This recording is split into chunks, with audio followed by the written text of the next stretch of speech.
Jackie Forster. Ipinagtanggol si Kobe Paras laban sa mga paratang na cheater. Umani ng iba't ibang reaksyon mula sa publiko ang mga huling kaganapan sa buhay pag-ibig ng basketball player na si Kobe Paras. Matapos ang lumabas na balita tungkol sa kanyang relasyon, agad na kumalat ang mga alegasyon na umano'y cheater si Kobe na nagdulot ng mainit na usapan online. Hindi nagtagal ay naglabas ng pahayag ang kanyang ina, si Jackie Forster, upang depensahan ang kanyang anak.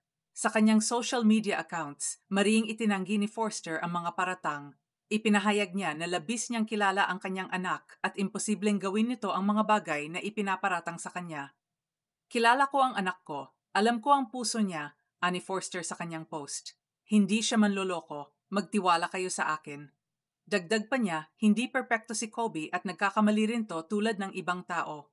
Gayunpaman, hindi umano nito gagawin ang sadyang pananakit sa damdamin ng iba.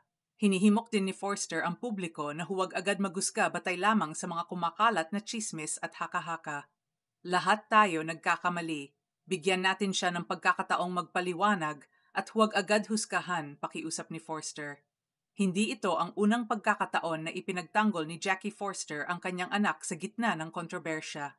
Kilala siya sa pagiging protektado sa kanyang mga anak at handang magsalita upang ipagtanggol ang kanilang karangalan. Bagamat patuloy ang iba't ibang reaksyon sa publiko, nananatiling matatag si Forster sa kanyang paninindigan para sa kanyang anak.